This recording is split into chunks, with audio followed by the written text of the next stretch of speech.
Assalamualaikum warahmatullahi wabarakatuh. Apa kabar anak-anakku kelas 5? Masih semangat belajar kan? Tentu ya. Nah teman-teman, kali ini kita bertemu kembali di pembelajaran tematik 5C subtema 3. Dan kita awali dengan berdoa terlebih dahulu ya. Kemudian silakan simak video pembelajarannya. Baik teman-teman, kita mulai pembelajaran kita hari ini, yaitu gangguan pada organ pencernaan. Gangguan pencernaan dapat disebabkan oleh kuman penyakit atau gaya hidup yang tidak sehat.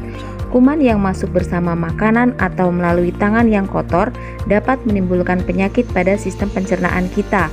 Demikian juga gaya hidup yang tidak sehat seperti makan tidak teratur dan kurang berolahraga dapat menyebabkan sistem pencernaan kurang sehat. Nah, mari kita ingat kembali ya tentang organ pencernaan pada manusia. Organ pencernaan manusia yaitu yang pertama, makanan masuk melalui mulut.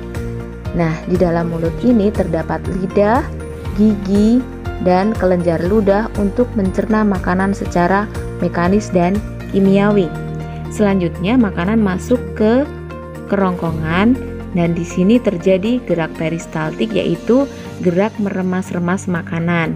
Selanjutnya makanan masuk ke dalam lambung. Nah, di dalam lambung ini dihasilkan asam lambung dan enzim, yaitu enzim pepsin, lipase, dan renin untuk mencerna makanan secara kimiawi. Setelah ke dalam lambung, makanan masuk ke dalam usus halus. Nah, di dalam usus halus terjadi pencernaan kimiawi oleh enzim dan penyerapan sari-sari makanan. Nah, makanan yang kita konsumsi itu zat gizinya diserap di dalam usus halus. Kemudian alat pencernaan selanjutnya adalah usus besar. Makanan yang tidak diserap di usus halus akan masuk ke dalam usus besar. Sisa makanan tersebut masih mengandung banyak air sehingga air akan diserap kembali oleh usus besar. Di dalam usus besar terdapat bakteri Escherichia coli. Bakteri ini membantu dalam proses pembusukan sisa makanan yang menjadi feses. Nah, selanjutnya feses akan dibuang melalui anus. Feses itu adalah sari-sari makanan yang sudah tidak terpakai lagi. Audio Jungle. Baik, untuk selanjutnya adalah faktor penyebab gangguan organ pencernaan pada manusia. Ada beberapa hal ya teman-teman. Yang pertama adalah kurangnya asupan makanan yang berserat. Serat berfungsi membantu usus menyerap sari makanan dan melancarkan pembuangan kotoran. Jika tubuh kekurangan serat, maka akan mengalami konstipasi atau sembelit atau mengalami susah buang air besar. Oleh karena itu, rajin-rajinlah kita makan makanan yang mengandung serat. Ya, terdapat pada sayur-sayuran dan buah-buahan ya, teman-teman. Untuk selanjutnya adalah pola makan yang tidak teratur. Nah, pola makan yang tidak teratur ini bisa menyebabkan gangguan pada organ pencernaan manusia. Bisa menyebabkan salah satunya adalah mah ya. Jika tidak digunakan untuk mencerna makanan, maka asam lambung dapat mengikis dinding lambung dan menyebabkan nyeri. Nah, itu biasanya hal tersebut karena kita menahan atau menunda-nunda waktu makan, sehingga makan menjadi harusnya waktunya makan menjadi kita belum makan, dan itu yang menyebabkan penyakit mah ya. Karena harusnya organ pencernaan kita itu tetap bekerja, tapi ini karena tidak ada makanan, akhirnya organ pencernaan kita pasif atau tidak bekerja, sehingga menyebabkan tadi dinding lambung terkikis dan akhirnya menyebabkan perasaan seperti nyeri atau seperti ditusuk-tusuk seperti itu ya teman-teman ya. Oleh karena itu, makanlah secara teratur. Untuk yang selanjutnya adalah makanan dan minuman yang tidak bersih. Makanan yang tidak bersih mengandung bakteri dan virus yang dapat menyebabkan diare. Selanjutnya kita lanjutkan, yaitu makanan yang sehat bagi pencernaan. Selain memakan makanan yang sehat dan bergizi, kita juga harus menjaga kondisi tubuh kita supaya tetap bugar dengan berolahraga secara teratur dan beristirahat yang cukup. Nah, makanan yang sehat bagi pencernaan itu biasanya yaitu makanan yang bersih, kemudian makanan yang mengandung gizi yang seimbang yang dibutuhkan oleh tubuh kita ya tentunya ya. Untuk menjaga kesehatan tubuh, kita juga harus memperhatikan jenis makanan dan jumlah makanan yang kita makan. Dengan menjaga asupan makanan dapat menjaga kesehatan tubuh kita. Nah, contoh jenis makanan sehat yaitu yang pertama adalah gambar apa itu teman-teman? Buah-buahan ya. Nah, di dalam buah-buahan mengandung vitamin dan antioksidan untuk mencegah penyakit. Oleh karena itu, mari kita rajin-rajinlah makan buah-buahan. Buah apa saja ya tentunya ya teman-teman ya. Karena buah termasuk salah satu makanan yang menyehatkan tubuh. Buah memiliki beragam manfaat bagi tubuh jika dikonsumsi secara teratur. Nah, selanjutnya adalah sayur-sayuran. Sayuran mengandung banyak serat untuk melancarkan sistem pencernaan kita, sehingga kita tidak akan mengalami konstipasi atau sembelit atau susah buang air besar. Nah, rajin-rajinlah teman-teman untuk mengkonsumsi sayuran.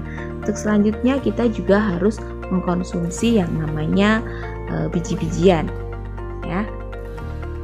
Biji-bijian terdapat pada kacang kedelai, kacang hijau, dan lain sebagainya ya. Nah, biji-bijian ini mengandung asam laktat dan serat untuk meningkatkan jumlah bakteri baik dalam usus. Nah, untuk membantu proses metabolisme di dalam tubuh kita ya. Selanjutnya adalah penyakit pada organ pencernaan. Gangguan pencernaan dapat disebabkan oleh kuman penyakit atau gaya hidup yang tidak sehat. Kuman yang masuk bersama makanan atau melalui tangan yang kotor dapat menimbulkan penyakit pada sistem pencernaan kita. Demikian juga dengan gaya hidup tidak sehat seperti makan tidak teratur dan kurang berolahraga dapat menyebabkan sistem pencernaan menjadi kurang sehat. Beberapa contohnya yaitu radang lambung atau MAH, ulkus, dan kolik, yaitu menyerang lambung kita ya. MAH atau radang lambung merupakan penyakit akibat rusaknya lapisan pelindung pada dinding lambung. Gejala penyakit MAH antara lain perih pada perut bagian atas, mual, muntah, kembung, dan bersendawa serta hilangnya nafsu makan. Kerusakan pada lapisan lambung dapat disebabkan oleh infeksi bakteri, mengkonsumsi makanan dan minuman yang bersifat asam secara berlebihan. Penderita MAH harus berhenti mengkonsumsi penyebabnya seperti makanan yang pedas, asam, serta berminyak. Sakit MAH yang ringan dapat segera diatasi dengan obat penetral asam, sedangkan sakit MAH yang kronis atau berat harus mendapatkan perawatan dari rumah sakit. Selanjutnya adalah diare dan sembelit. Penyakit ini biasanya menyerang usus halus atau usus besar. Diare adalah penyakit dengan gejala buang air terus-menerus yang feses atau tinjanya berupa cairan. Hal ini terjadi karena usus besar kurang menyerap cairan. Diare disebabkan oleh kuman yang masuk bersama makanan.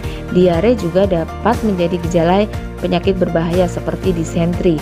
Untuk mencegah dehidrasi atau kekurangan cairan dalam tubuh, penderita diare harus segera meminum larutan oralit, yaitu larutan bisa diganti dengan larutan gula dan garamnya yang dicampur.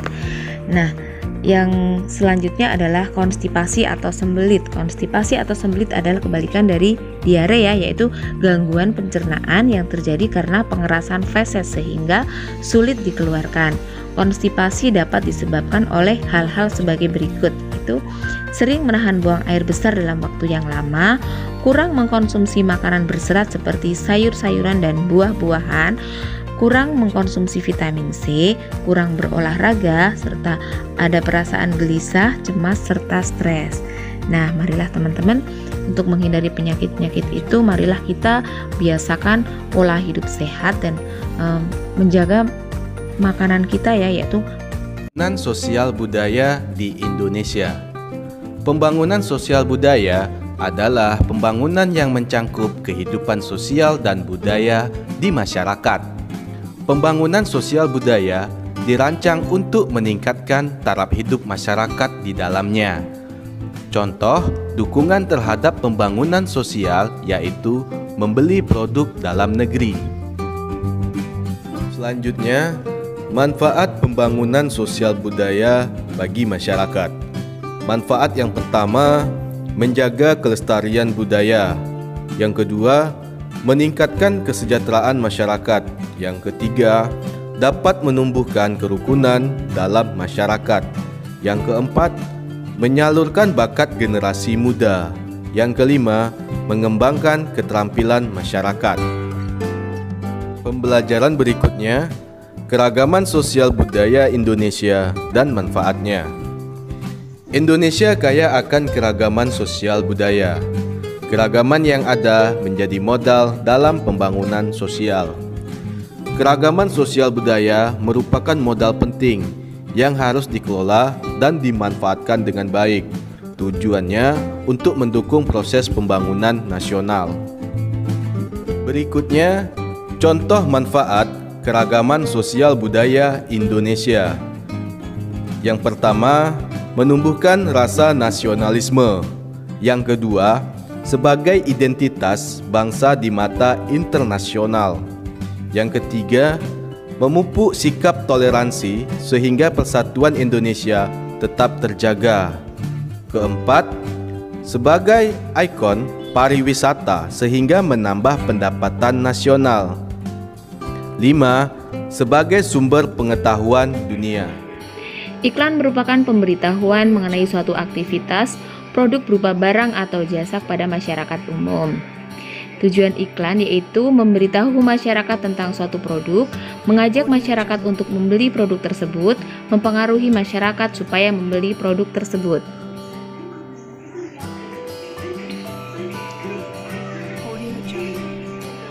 Syarat-syarat iklan yaitu iklan yang baik harus memenuhi syarat sebagai berikut, yaitu kalimatnya singkat dan jelas, bahasa mudah dipahami, tulisan dan gambar menarik, dan mempunyai keunggulan-keunggulan produk. Untuk jenis-jenis iklan ada 3 macam, yaitu iklan komersial, iklan sosial, dan iklan layanan masyarakat. Contoh iklan komersial yaitu iklan asuransi, iklan mobil, iklan HP. Untuk iklan sosial contohnya yaitu cara mencegah virus corona atau cara hidup sehat.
Demikian tadi pembelajaran kita pada hari ini teman-teman.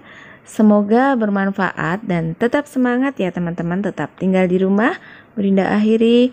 Wassalamualaikum warahmatullahi wabarakatuh. Sampai bertemu kembali. Terima kasih.